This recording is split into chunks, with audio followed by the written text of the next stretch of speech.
नमस्कार साथियों, मैं एस्ट्रोलॉजर सुमित जोशी आप सभी के YouTube चैनल ग्रह नक्षत्र और हम में सभी का हार्दिक अभिनंदन करता हूं। साथियों,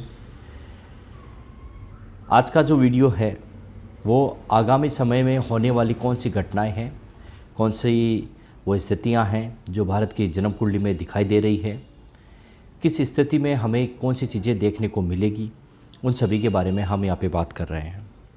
देखिए साथियों, आपको याद होगा मैंने पहले भी एक वीडियो बना के दिया था जिसमें आने वाले समय में मैंने आपको संक्रमण जैसी स्थितियों के बारे में अवगत करवाया था और साथ साथ में मैंने हिदायत भी दी थी आपको कि ये जो दिसंबर का जो महीना है, नवंबर का जो महीना है, सितंबर के बाद का जो समय है, उसमें किसी भी तरीके से बड़े निवेश को अपनी भूमिका में ना ले, क्योंकि आने वाला जो समय है वो ग्रह गोचरीय स्थितियों के अनुसार काफ़ी संवेदनशील होने जा रहा है।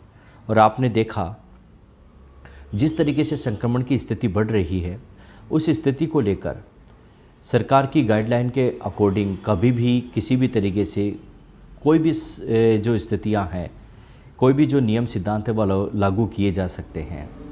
इसलिए ये सारा विश्लेषण हम ज्योतिषीय गणनाओं के अनुसार कैसे देखें, किस तरीके से ये चीज़ें स्पष्ट होगी, उनके बारे में हम यहाँ पे विश्लेषण कर रहे हैं, जो भारत के ही नहीं विश्व के हर एक नागरिक को जानना चाहिए, समझना चाहिए, ताकि आने वाला जो जीवन है, आने वाली जो परिस्थितियाँ हैं, उनका वो बखूबी सामना कर सके। क्योंकि ज्योतिष तो एक अपने आप में आने वाली घटनाओं को पूर्ववत ज्ञान चक्षु के रूप में बता देता है, क्योंकि ये तो वेदांग है और वेदांग में भी ये चक्षु है, नेत्र है।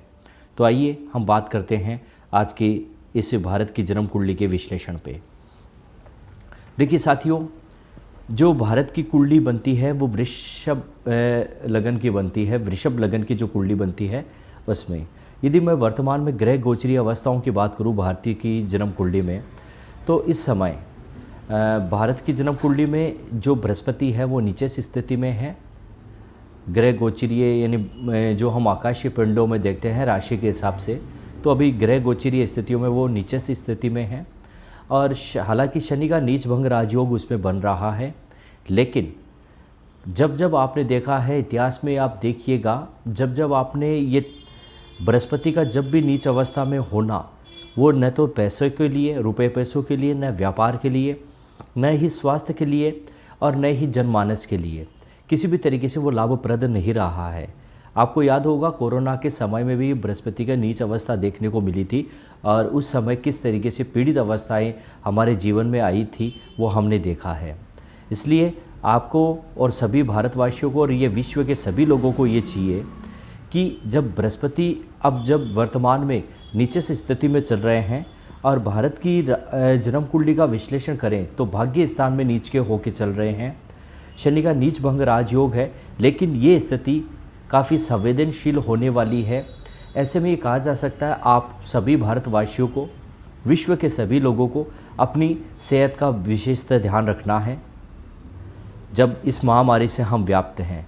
दूसरा साथियों, यहाँ पर ये कहूँगा कि अब आने वाली जो मेरी ज्योतिषीय गणनाएँ हैं उनमें क्या आकलित देखने को मिलता है।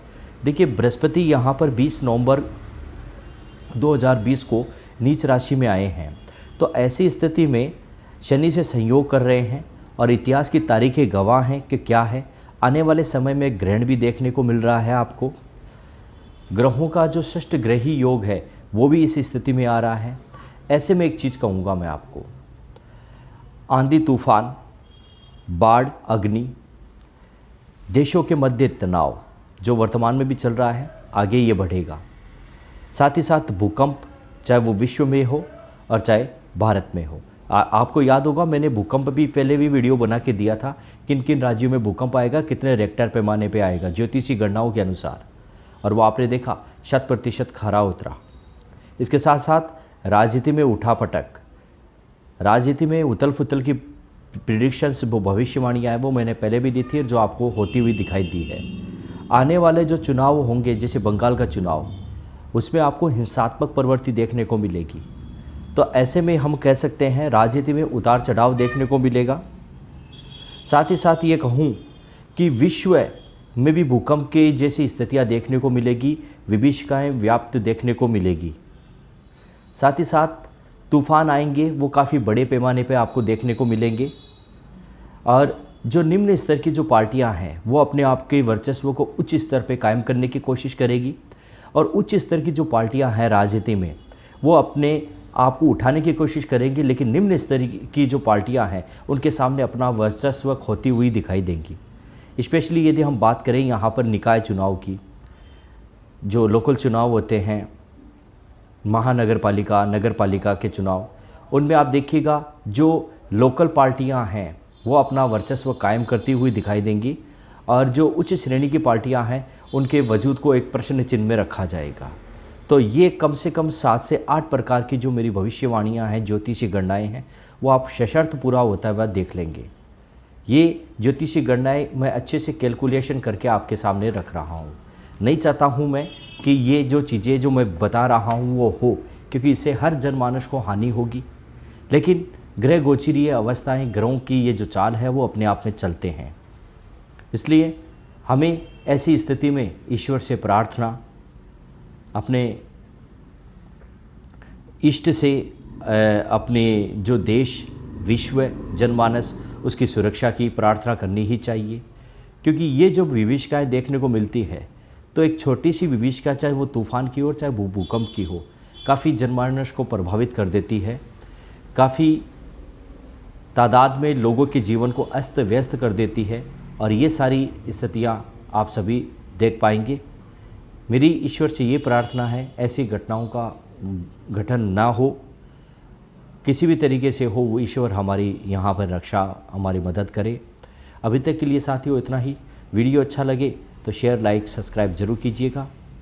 ऐसी ही रोचक जानकारियों के लिए आप चैनल को सब्सक्राइब कर सकते हैं, ताकि समय समय पर मैं अपनी ज्योतिषी गणनाएँ आपको देता रहूँगा। अभी तक के लिए जय श्री राम, जय भारत।